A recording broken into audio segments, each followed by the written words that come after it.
시편 119편 말씀을 129절부터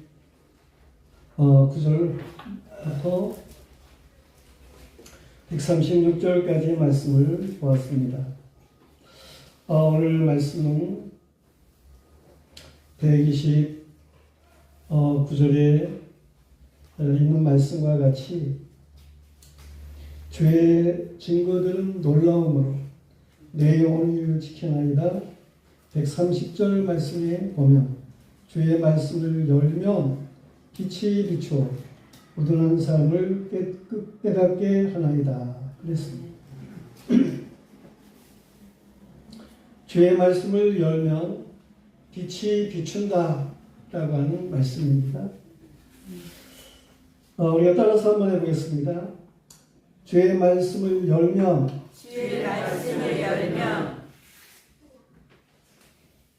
빛이 비춘다. 시편 119편 말씀은 성경의 장절 중에서 제일 긴 176절로 되어 있습니다.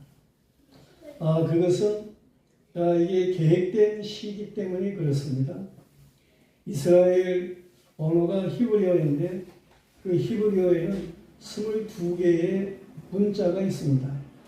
알렙, 베드, 기물, 달레, 테, 와우, 자연, 헤드, 테드, 로드, 카프, 라메, 멘, 눈, 사메, 아인, 페, 차데, 코프, 레시, 신, 타우 해가지고 22개의 문자가 있어요.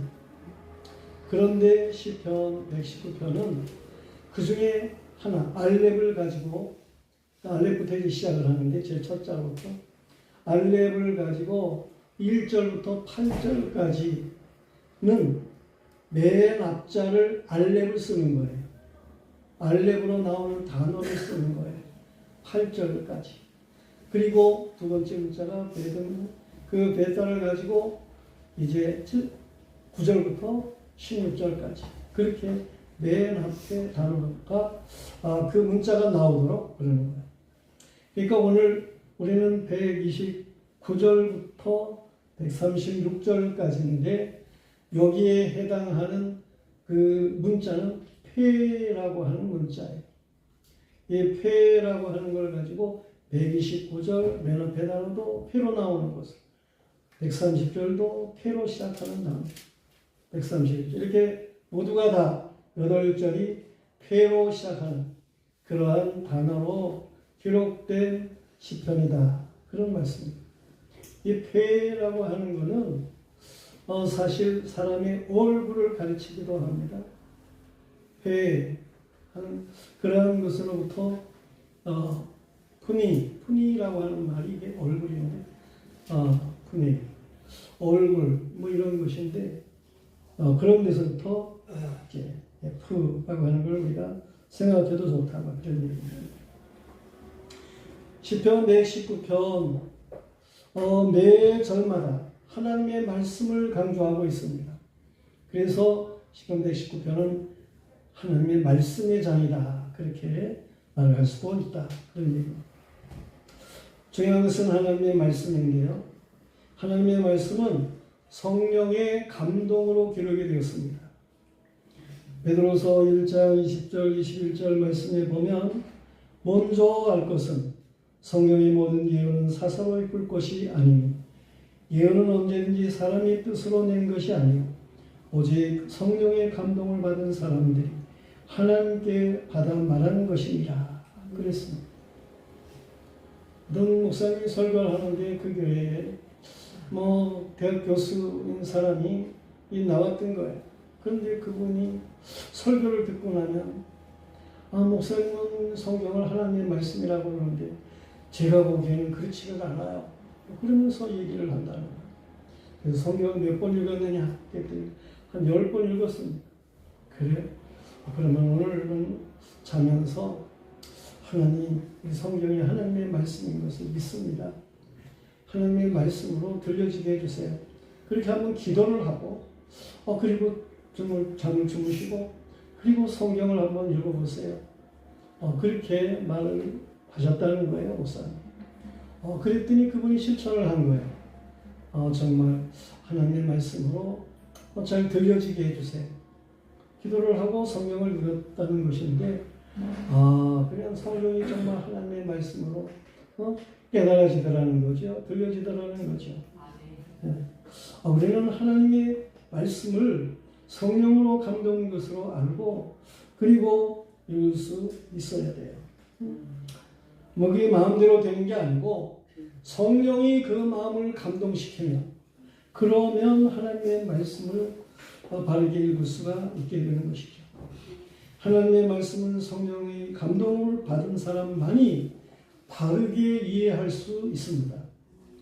고린도전서 2장 12절 이하의 말씀에 보면 우리가 세상에 영을 받지 아니하고 오직 하나님께로부터 온 영을 받았으니 이는 우리로 하여금 하나님께서 우리에게 주신 은혜로 주신 것들을 알게 하려 하심이라.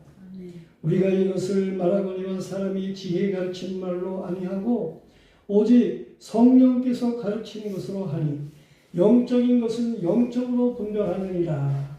그랬습니다. 그런 의미에서 존 칼빈은 성경을 해석함에 있어서 성령의 거듭나게 하심 이것이 우선되어야 된다. 이거 없이는 성경을 바르게 이해할 수가 없는 것이다 라고 말을 했습니다. 그러므로 하나님의 택함받은 백성에게 하나님의 영이 임하시며 하나님의 말씀을 하나님께서는 열리게 하실 줄로 믿습니다. 하나님의 말씀이 열리는 거예요. 그러면 깨달음의 빛이 비추어서 우둔한 사람을 깨닫게 하는 것입니다. 성도의 삶은 전적으로 하나님의 은총으로 시작하는 거예요. 하나님이 성령의 감동을 주셔가지고 그래서 성경의 말씀이 하나님의 말씀인 것을 하나님의 우리에게 주시는 말씀인 것을 깨닫게 하고 그러므로 인해서 새 사람 되는 이런 놀라운 역사가 있게 됩니다. 디모데후서 3장 16절 17절에 보면 모든 성경은 하나님의 감동으로 된 것으로 교훈과 책망과 바르게 함과 의로 교육하기에 유익하니 이는 하나님의 사람으로 온전하게 하며 모든 선한 일을 행할 능력을 갖추게 하려 함이라. 오늘 본문의 시인은 주의 증거들로 놀라움을 금치 못했습니다 라고 129절에 말씀하고 있습니다. 주의 증거들의 놀라움을 가지는 사람은 오늘 말씀에 주고 있는 말씀대로 세 가지를 추구하도록 되어 있습니다. 하나님이 이렇게 놀라운 일을 했구나, 하셨구나. 이런 것을 아는 사람이라고 할 것 같으면 그런 사람들은 세 가지를 추구한다니까요. 이 세 가지가 무엇입니까? 첫째로는 131절에 있는 대로 주의 말씀을 사모하도록 되어 있어요. 하나님의 말씀을 읽으면 읽을수록 들으면 들을수록 거기에 주의 능력을 행한 이러한 모든 일들을 알게 되니까 그 놀라운 일들을 금치 못하니까 그 놀라운 일들을 통해서 정말 새 힘이 솟습니다. 그래서 하나님의 말씀을 사모하도록 되어 있습니다. 131절 말씀에 내가 주의 계명들을 사모함으로 내 입을 열고 헐떡였나이다 그랬습니다. 저는 신학교 처음 갔을 때 그냥 물론 사모하는 마음이 있어 갔습니다만 하나님께서 물론 몰아넣으셔서 갔습니다만 모든 말씀이 새로운 거예요. 뜨거운 열정을 가지고 정말 사모했습니다. 근데 특히 고린도전서를 가르치는 강학권 교수님 계셨는데 그분의 말씀을 들을 때마다 정말 말씀이 꿀보다 더 단 거예요.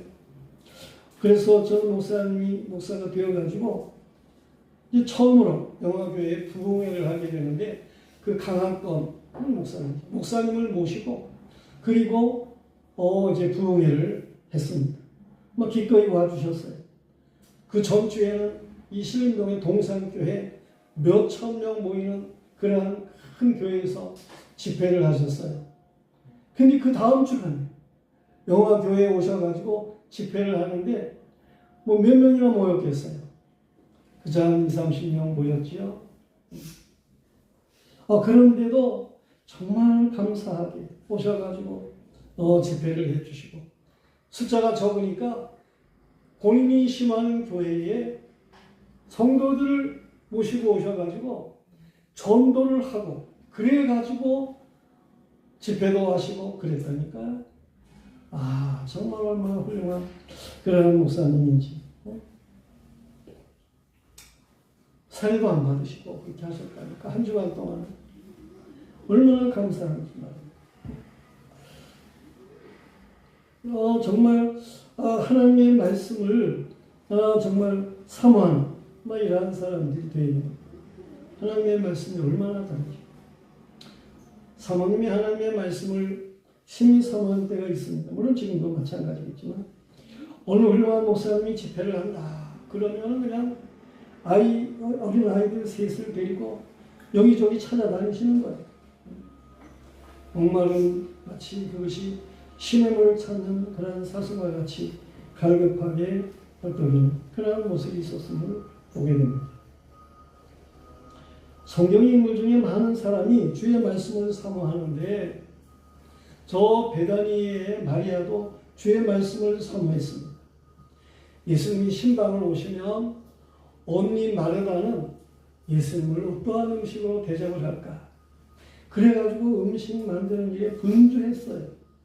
그런데 이 동생 마리아는 예수님의 발 앞에 탁 앉아가지고 그 예수님이 하시는 말씀을 경청하는 데에만 시간을 쓰는 거예요. 언니가 예수님에게 와가지고 예수님, 이 마리아 좀 내보내가지고 저를 좀 도와주게 해주세요. 그렇게 마르다가 이야기를 했어요. 그랬을 때 예수님께서 마르다에게 뭐라고 말씀하셨습니까? 마르다야, 마르다야, 네가 많은 일로 염려하고 근심하나 몇 가지만 하든지 혹 한 가지만이라도 족하니라. 마리아는 이 좋은 편을 택하였으니 빼앗기지 아니하리라. 그렇게 말씀을 하셨어요. 음식이야 반찬 한 가지를 놓고 먹어도 되지만은 이 말씀은 기회에 듣지 않으면 안 된다는 거예요. 이 좋은 편이라고 주님은 말씀을 하셨어요. 또한 사도 요한, 우리가 요한계시록 말씀을 보면 그 요한계시록 4장 말씀 다 이 말씀이 인봉이 되어가지고 5장 말씀으로 넘어가면 사도 요한이 그 인봉된 말씀 이걸 이해할 수가 없잖아요. 도장이 찍혀서 봉투에 도장이 찍혀 딱 봉함이 된 그런 두루마리. 그런데 그걸 인봉을 떼고 그리고 그 말씀을 해석할 리가 없는 거예요. 그래서 하늘에나 땅에 그런 사람이 없기 때문에 사도 요한이 울었다고 계시록 5장 4절에 말씀하고 있습니다. 저는 이 사도 요한의 울음을 장엄한 울음이라 그렇게 말합니다. 이렇게 우는 사도 요한에게 장로 중 한 사람이 말하기를 유다 지파의 사자 중 다윗의 뿌리가 이겼으니 그 두루마리를 인봉을 떼시리라 말씀합니다. 이 유다 지파의 사자 다윗의 뿌리가 누굽니까? 그는 일제히 죽임을 당한 어린 양 같으신 예수 그리스도를 말하는 것입니다. 다시 말해서 예수 그리스도로 말미암지 않고는 이 성경의 말씀이 이해가 될 수 없는 거예요. 성경은 예수 그리스도에 대해서 말씀하고 있는 거예요. 그가 구세주 되심을 말씀하고 있는 거예요. 그를 통해서 인생은 진리를 알게 되고 참 자유를 누리게 되는 영원한 생명을 가지게 되는 것을 말씀하게 되는 것입니다. 성도들, 우리는 주의 말씀을 사모함이 어느 정도입니까? 이 말씀 사모하는 것 때문에 10리를 갑니까? 100리를 갑니까? 저 중국에 가서 그 학생들을 가르치고 그럴 때에 그 아이들은 몇천리 되는 그러한 지역에서부터 그 시험을 봐가지고 차출된 사람들이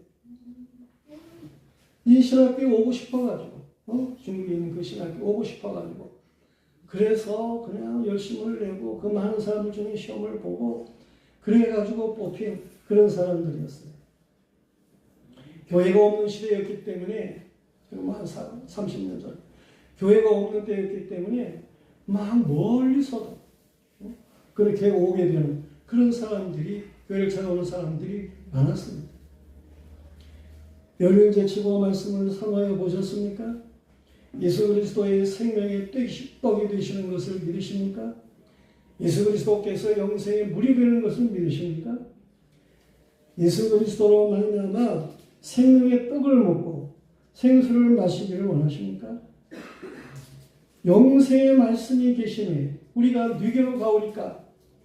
예수님의 제자들이 다른 사람은 다 떠나도 자신들은 떠나지를 않으면서 말했던 그 말씀의 중심이 여러분에게 있습니까?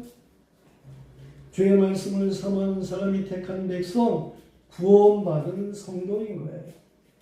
하나님의 말씀을 사모함이 없다면 뭔가 의심이 될 수도 있는 것입니다. 하나님의 말씀을 사모하는 사람들, 저들에게 하늘문을 열어주십니다. 때문에 주의 말씀을 우리는 보다 더 사모하는 이러한 믿음의 사람들이 하는 거예요. 택함 받은 사람들에게 주의 말씀을 사모함을 주시는 하나님. 우리는 하나님의 말씀이 사모되고 그래서 말씀을 읽을 때보다도 하늘문이 환하게 열리는, 참으로 하나님의 빛된 역사가 넘치는 이런 복스러운 사람들이 다 되시기를 축원합니다.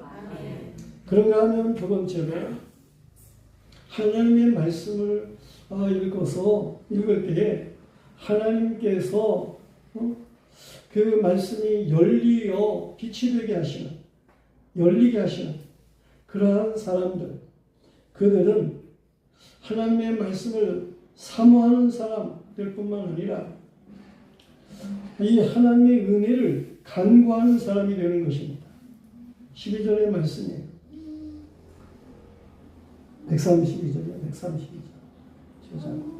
132절에 보면 주의 이름을 사랑하는 자들에게 베푸시던 대로 내게 돌이키사 내게 은혜를 베푸소서. 주의 은혜를 간구하시기를 바랍니다. 주의 택한 백성은 주의 이름을 사랑하게 마련이에요. 주의 이름, 어떤 이름들이 있습니까? 구약에서는 주의 이름을 하나님, 여호와 이렇게 말씀하고 있습니다. 하나님이라고 하는 단어는 엘로힘 그러는 것인데 이것은 전능하심에 대한 그러한 의미예요. 뭐든지 하실 수 있으신 능력의 하나님에 대한 표현을 하나님 그럽니다. 그래서 창세기 1장 1절에 보면은 브레시트 바라 엘로힘 에따 샤마이 웨따 아레치 그렇게 말하고 있는 거예요. 엘로힘 태초에 브레시트 태초에 바라 창조하셨는데 누가? 엘로힘 무엇을?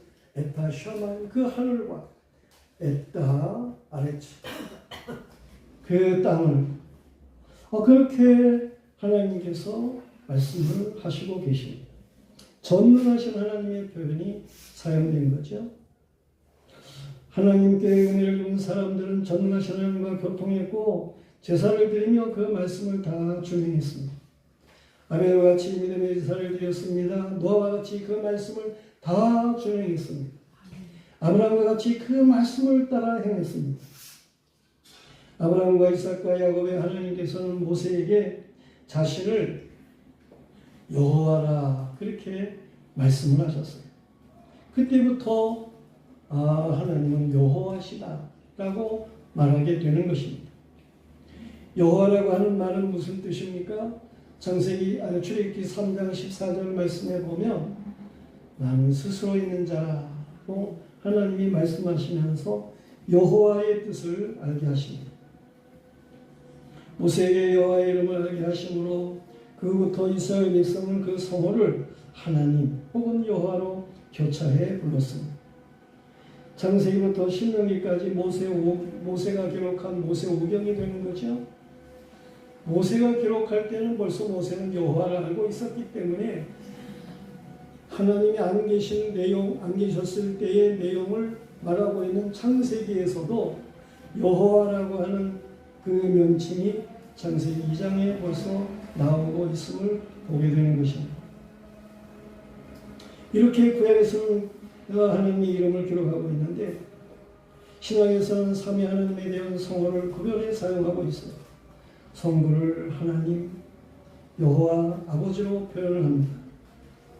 예수께서 성부를 아버지라 부르셨기 때문에 그의 몸된 교회도 성부 하나님을 아버지 그렇게 부르는 것입니다. 모든 것을 책임을 지시는 이가 아버지이시잖아요. 하나님께서는 우리의 자녀들의 모든 것들을 다 책임지고 계시는 분이에요. 우리는 주님이 가르치신 그 기도를 하게 됩니다. 주님이 가르친 기도의 대상이 누굽니까? 하늘에 계신 우리들의 아버지가 되는 거예요. 헬라어 성경에서는 아버지 하는 말이 처음 나와요. 파텔 헤모 호엔 토이스 우라라고 있어요. 헬라어로 그렇습니다. 파텔 아버지라는 말. 헤모 우리들의 아버지. 그분은 하늘에 계신 분. 우리는 하늘에 계신 분, 우리들의 아버지가 계시는 거예요.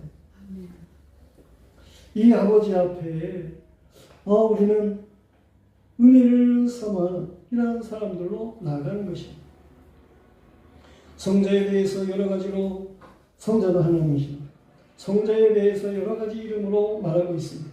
예수, 자기 백성을 저에 대해서 구원하는 자이다. 마태복음 1장 21절에 말을 하고 있습니다. 예수는 임마누엘이라 그렇게도 표현합니다. 하나님이 우리와 함께 계시다 라고 하는 의미인 것이죠. 예수님을 말씀, 로고스, 말씀이라 그렇게 말합니다. 로고스. 이 로고스라고 하는 말씀, 이것이 곧 태초부터 계심이고 그는 곧 창조에 함께 하심이라고 요한복음 1장 1절에서부터 말씀을 하고 있는 거예요. 요한복음 1장 1절. 헬라어로 뭐라고 합니까? 엔 홀로고스.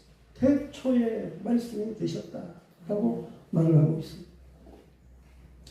예수님은 인자라고도 표현하고 있습니다. 인자는 아버지와 함께 계셨던 분인데 하나님의 아들이신데 육신이되어 유일하게 아버지의 독생자가 되어 우리에게 오신 분을 가리켜서 그 인자라 그렇게 말하는 것입니다. 그 인자. 요한복음 1장 14절에 말씀이 육신되 우리 가운데 거하시네. 18절 말씀에 보면 그의 영광을 보니 독생자의 영광, 은혜와 진리가 충만했다라고 말씀하고 있습니다. 그 인자예요. 빌고서 2장 6절 이하 말씀에 보면 그는 근본 하나님의 본체시나 하나님이시나 자기를 비워 종의 형체를 입으시고 하나님의 영광의 분이 사람의 모습으로 이 세상에 오셨음에 대해서 말씀을 하고 있어요. 그분이 인자입니다. 그러면 예수님은 하나님의 아들이라 그래도 불려줍니다. 본래 하나님의 본체이신데 그분이 우리에게 오신 하나님의 아들. 그리스도라고도 불려주는 데에는 이 예수님이 선지자도 되시고 제사장도 되시고 왕도 되신다라고 하는 이름의 의미인 것입니다. 우리는 예수님을 가리켜서 큐리오스, 큐리오스, 주. 그는 만유의 주인이시다라고 하는 의미의 말씀인 것입니다. 성령에 대해서도 그 이름을 말하고 있는데 하나님의 사자 혹은 주의 영, 보혜사 이렇게 표현하고 있음을 보게 됩니다. 예수 그리스도를 알게 하시고 우리를 구원으로 도우시는 위로자가 되시는 거예요.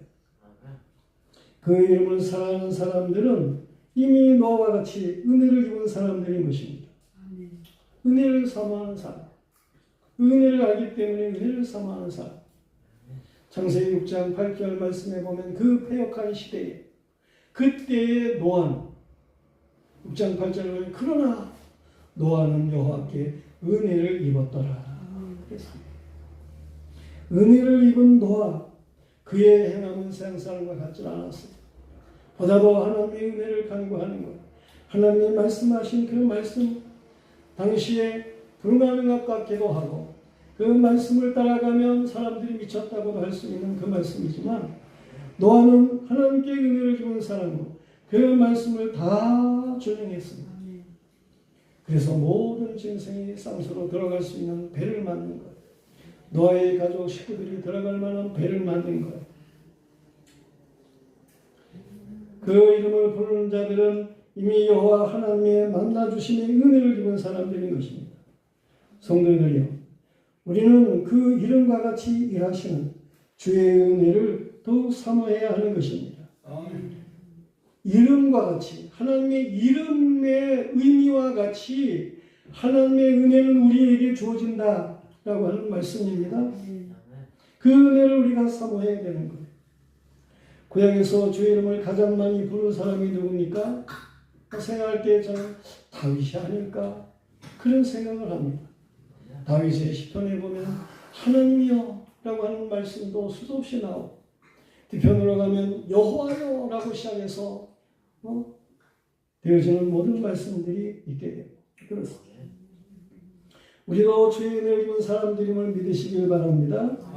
그러므로 주의 이름을 많이 부르는 사람들이 되어야 하는 것입니다. 주의 이름을 부르는 것과 믿음과 은혜는 비례합니다. 많이 부르면 많이 부를수록 우리의 믿음이 성숙하게 되는 것이고, 주님의 이름을 많이 부르면 부를수록 우리의 은혜도 보다 충만해지는 역사로 나타나게 된다는 말씀입니다. 그런가 하면 이 하나님의 말씀이 열리고 빛이 비추어지는 사람, 그런 사람들은 주의 구원을 고대합니다. 134절의 말씀이 그래요. 사람의 밖에서 나를 구원하소서, 구원하소서. 그리하시면 내가 주의 법도들을 지키리다. 주의 이름을 부르는 자들에게는 많은 은혜가 부어집니다. 주의 은혜는 죄의 문제를 해결합니다. 주의 은혜는 육신의 병든 자를 고칩니다. 주의 은혜는 심령의 평강을 주십니다. 주의 은혜는 사명을 알게 합니다. 주의 은혜는 기쁨과 함께 삶의 질을 높여주는 것입니다. 주의 은혜는 필요를 따라 채우시는 하나님의 역사로 감사하게 마련인 것입니다. 주의 은혜는 천국의 영광을 누리게 하는 것입니다. 주께서 주시는 은혜는 일반적인 사람들이 누리는 은혜 그 이상이에요. 그래서 은혜 위에 은혜라 성경은 말씀하고 있는 것입니다. 요한복음 1장 16절입니다. 은혜 위에 은혜. 주의 이름을 부르면 하나님의 대적인 마귀와 졸개들은 겁시나서 도망칩니다. 그렇게 되어 있어요. 주 이름을 불러보세요. 시험하던 마귀, 귀신의 역사, 이 모든 것이 다 물러가는 것입니다.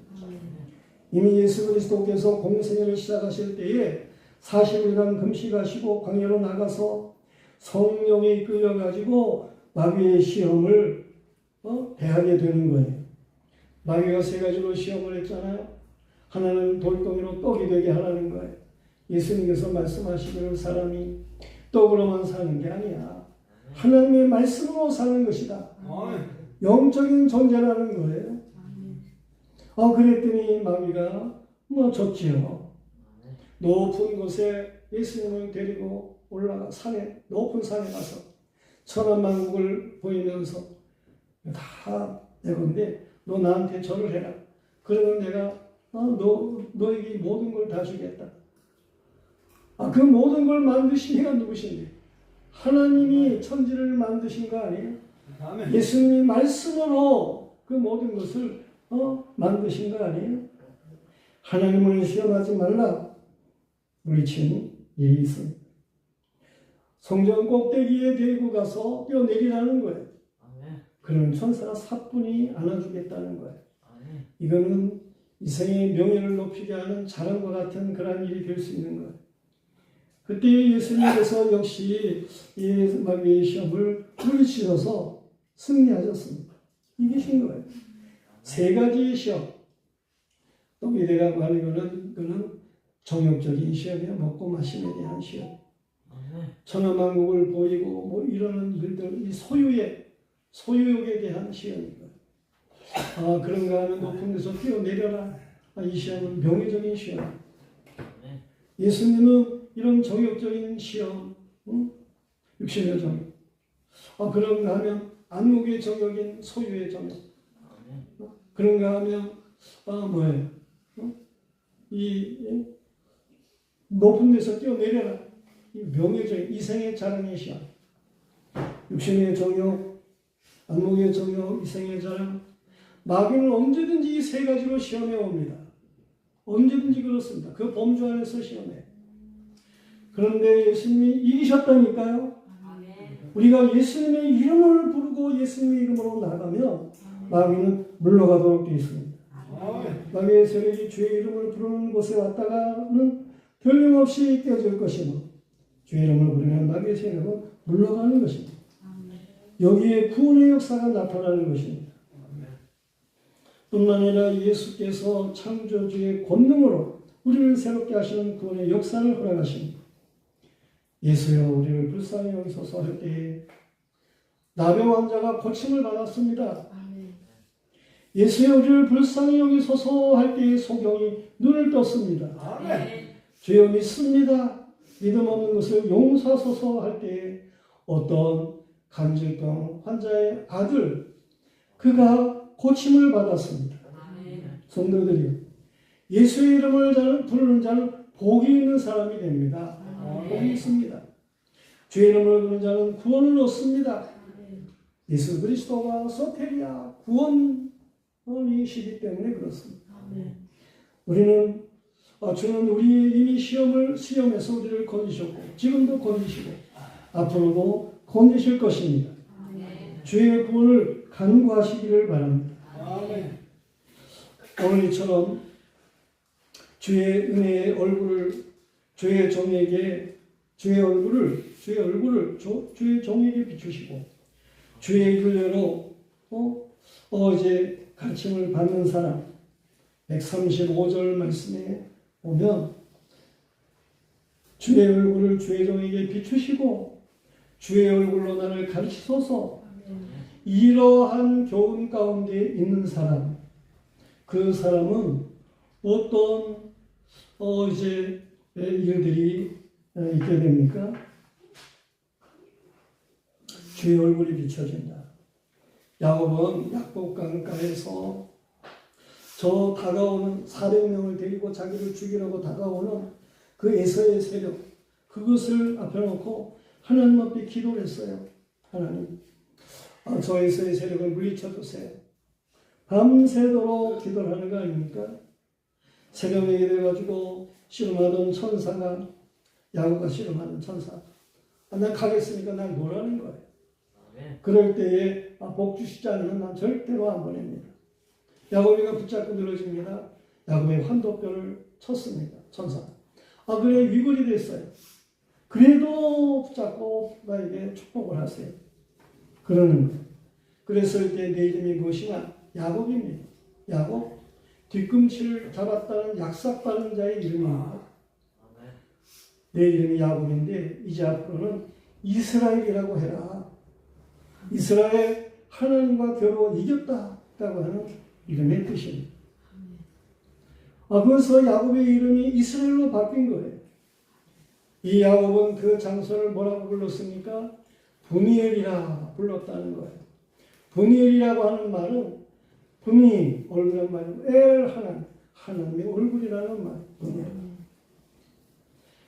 이것이 하나님이 나에게 보여주신, 나타내 주신 분일이로구나 라고 하는 것을 야곱은 확신했습니다. 분일이라고 하는 그런 이름을 그 장소에 명명한 이 야곱, 그런 에서를 향해서 나갑니다. 절을 하며 나갑니다. 에서가 죽이려고 왔다가 그 다리를 절면서 지팡이 의지해가지고 쩔뚝거리며 나오고 엎드리는 이 야곱을 볼 때에 인간적인 마음의 변화가, 물론 하나님께서 주신 마음이죠, 일어나가지고 야곱을 죽이기는커녕 달려가 끌어안고 엉엉 울었습니다. 그런 놀라운 변화가 일어났다니까요.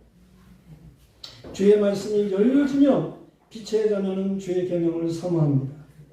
주의 말씀이 열려지면 빛의 자녀는 주의 은혜를 사모합니다. 빛의 말씀이, 이 주의 말씀이 열려지는 빛의 자녀는 주의 구원을 누리는 것입니다. 성도들이 우리가 이러한 확신을 가지고 살아가는 사람들이라고 할 것 같으면 우리는 울 줄도 알아야 하는 거예요. 울 줄 알아야 해요. 주의 얼굴을 주의 종에게 비추시고 주의 열강을 가르치소서. 135절에 그렇게 말하고 136절에 가면 이렇게 주의 종으로 인해서 주의 말씀으로 인해서 사모하고 은혜를 구하고 구원을 확신하는 그런 사람들이라고 할 것 같으면 그들이 주의 법을 지키지 아니함으로 내 눈물이 시냇물같이 흐르나이다. 여기 그들은 누구냐? 그들이 안 믿는 사람을 가리키는 거예요. 안 믿는 사람들이 주의 법을 지키지 아니함으로 내 눈물이 시냇물같이 흐르나이다. 이는 아직도 부름을 받지 못한 사람들이 있기 때문에 그러는 거예요. 하나님의 자녀들은 안 믿는 자들을 보면 눈물이 납니다. 아직 믿지 않는 부모를 보면 눈물이 나도록 되어 있어야 됩니다. 아직 믿지 않는 남편이나 아내를 보면 눈물이 납니다. 아직 믿지 않는 자녀를 보면 눈물이 납니다. 아직 믿지 않는 형제 자매를 보면 눈물이 납니다. 아직 믿지 않는 친구와 이웃을 보면 눈물이 납니다. 아직 믿지 않는 민족을 보면 눈물이 납니다. 아직 믿지 않는 열방을 보면 눈물이 납니다. 우리에게 이 눈물이 있어야 되는 거예요. 주의 그 말씀, 주의 말씀을 열면 비추어진 그러한 사람으로 우리가 살아가는 사람들이라고 할 것 같으면 아직 믿지 않는 그들이 주의 법을 지키지 아니하므로 내 눈물이 시냇물같이 흐르는 이러한 일이 있어야 된다는 말씀이에요. 우리는 정말 이 주께서 우리에게 흘리게 하는 눈물을 갖고 그리고 나아가는 이런 거룩한 눈물의 사람들이 되어야 하는 것입니다. 말씀이 우리를 변화시킨 것처럼 하나님의 말씀이 전파되는 곳에는 변화가 있도록 되어 있습니다. 내가 눈물을 흘리며 하나님 저들의 구원을 이루게 해주세요. 그리고 나아갈 줄 아는 이런 믿음의 사람들이 되어야 되는 거예요. 우리나라가 이 복음을 절대로 들어오지 못하게 방황하는 그러한 시대에 있었죠. 그런데 저 중국에 있던 토마스 선교사가 샤말호를 타고 그게 이제 상품 파는 그런 군함이죠. 군함인데 그걸 타고서 이제 대동강을 들어오게 되는 거예요. 그런데 이 조선에서 그런 걸 방해한 못 들어오게 하는 거죠. 그런데 마침 이 썰물 밀목 이런 게 있는 그런 장소에서 이게 걸렸어요, 배가. 그래가지고 움직이질 못하고 있어요. 군사들이 불화살을 쏘고 이래가지고 다 죽게 되죠. 그런데 토마스 선교사 이제 배에 사람들이 올라가가지고 그 사람들을 갖다 남자를 결박하고 막 이러는 일들이 있었는데 그때 토마스 선교사가 성경책을 내민 거 아닙니까? 그래가지고 이제 그런 순간에 이제 칼로 목을 쏴가지고 죽었어요. 토마스 선교사. 이 1868년 9월이지. 9월에 그런 일이 있었습니다. 1668년 9월. 예, 그런 일이 있었는데, 근데 그 성경을 내밀 때 받은 자가 누구냐면 박영식이라고 하는 사람이에요. 이 박영식이라고 하는 사람이 성경책을 받아가지고 와서 안 믿는 사람이니까 그걸 다 뜯어가지고 그래가지고 벽지를 했다는 거 아닙니까? 성경책. 그런데 누워서 있든지 앉아있든지 성경책 옛날에는 신문 같은 걸로다가 벽지를 다 했습니다. 그림 같은 걸로 갖고. 그랬는데, 그게 읽혀지는 거예요. 심심하니까는 천장을 바라보기도 하고, 벽을 바라보기도 하고, 읽기 시작했다는 거 아니에요? 그러다가 성령이 감동해가지고 예수를 믿게 됐다는 거예요. 하나님께서는 그런 놀라운 역사를 수도 없이 행합니다. 저 브라질에 갔을 때도 마찬가지고 어떤 성경사 브라질에 갔는데 성경책을 많이 이제 가지고 갔죠. 근데 뭐 전파하지 못하게 하는 거예요. 빼앗겼어요.